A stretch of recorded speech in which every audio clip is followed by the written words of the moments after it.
Al-wat'u namanya artinya berhubungan intim. Al-wat'u mufradat tuh, al-wat'u berhubungan intim. Liqaulihi ta'ala fa'tazilun nisa fil mahid. Fa'tazilu, jauhilah.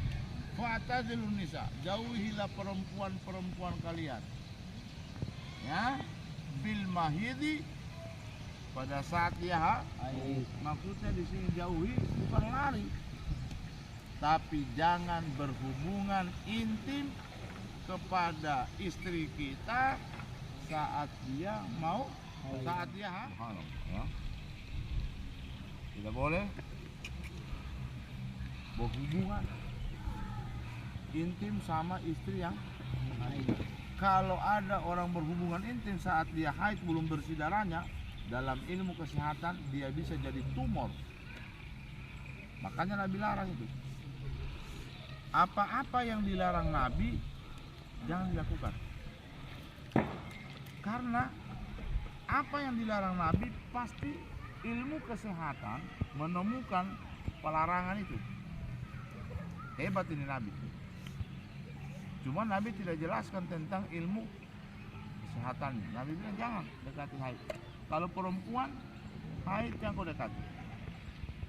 La yantiku illa wahyu yuha. Nabi begitu.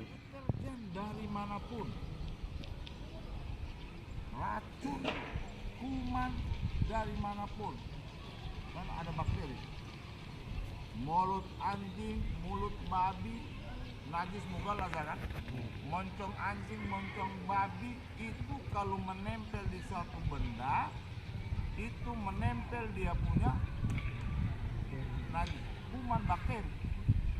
Bakteri ini hidup, mau dibunuh dengan racun apapun di dunia ini tidak mati. Coba tidak mati dia. Hasil penelitian kedokteran tidak mati. Nah, moncongnya, moncong, karena moncong sapu dengan tanah mati. Apa tujuannya? Nabi tidak bilang ada bakteri di dalam. Cuma Nabi bilang cara membersihkannya satu kali dengan tanah, selebihnya dengan air, semuanya 7 kali. Tapi ada rahasianya dalam. Ternyata begitu diteliti. Kenapa umat Islam kalau kena moncongnya babi dan anjing, kenapa harus pakai tanah? Kamu tidak berpikir begitu? Kenapa harus pakai tanah? Kenapa bukan dengan rinso? Kenapa bukan dengan mama lemon? Hah? Kenapa bukan dengan berhubungan intim? Nggak boleh. Salisuha, yang ketiga apa? Al-istimta'u. Al-istimta'u. Apa al-istimta'?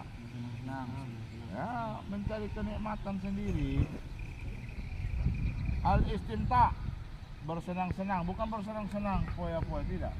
Bersenang-senang dengan berhubungan dengan apakah dengan apa sampai keluar air spermanya. Al-istimta' bima baina surrati wa rukbah. Baina di antara. Surraton ar-rukbah lutut. Al-istimta' bima di antara. Saya dari pusat dan lutut bersenang-senang. Mau saya apakan ini? Supaya saya bisa senang. Tidak boleh. Laka ma fauqat. Kenapa ha? Karena menunjukkan al-janabah. Toh? Al-janabah mu'anas, maka dia kembali biha itu kembali kepada janabah. Yang diharamkan, haram bagi orang yang junub itu ma yahrumu bil hadasil asghar. Apa yang diharamkan bagi orang yang berhadas kecil.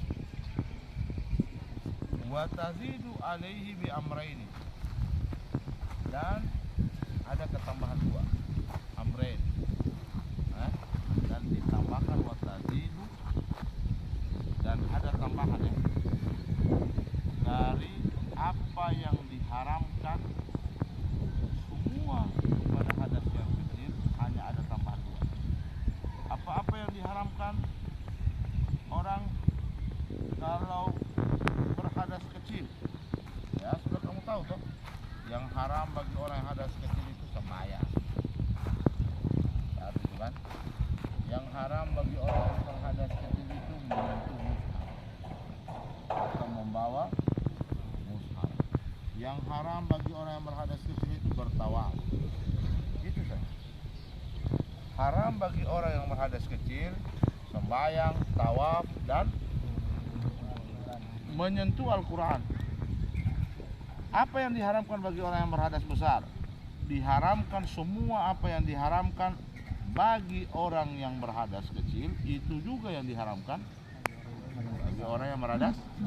Cuman ada ketambahan dua. Apa ketambahannya dua? Awaluhuma qiraatul Quran, membaca Al-Quran. Orang yang berhadas kecil itu tidak dilarang untuk membaca, tetapi dilarang untuk menyentuh Al-Quran. Tapi kalau orang yang berhadas haid,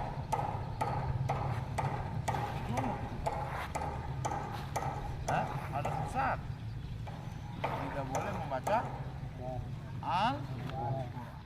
Apa dalilnya? Rasulullah bersabda, la yakra'ul junubu walal haidu syai'an minal Quran. Tidak boleh bagi orang yang junub dan bagi orang yang haid. Wal haidu, itu hafal dalilnya. Apa dalilnya? Qauluhu sallallahu alaihi wasallam, la yakra'u al junubu wal haidu syai'an minal Quran. Bagi orang yang junub, bagi orang yang haid, tidak boleh membaca Al-Quran. Itu yang pertama. Awaluhuma sanihuma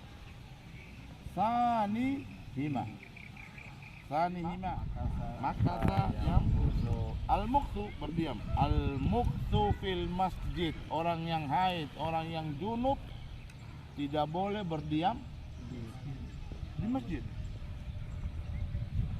Masjid bukan tempat tidur, sah? Masjid tempat apa? Masjid itu tempat beribadah. Kalau mau tidur, tidurnya di luar, di teras. Makanya ada rumah-rumah. Kalau kita bangun masjid, harus ada rumah-rumahnya supaya bisa tidur. Takutnya nanti kalau kita tidur di masjid terus junub, Masya Allah, berdosa. Al-muqtu fil masjid, tidak boleh berdiam di masjid bagi orang yang junub atau orang yang haid. Liqaulihi sallallahu alaihi wasallam, la uhillul masjida lil haidin wala junub. Itu dalilnya apa? Pendek ya. La uhillu, saya tidak menghalalkan. Saya tidak menghalalkan. La uhillul masjid, saya tidak menghalalkan bagi orang yang haid dan junub berdiam di masjid. Tidak menghalalkan masjid. La uhillul masjid, saya tidak menghalalkan masjid li haidin,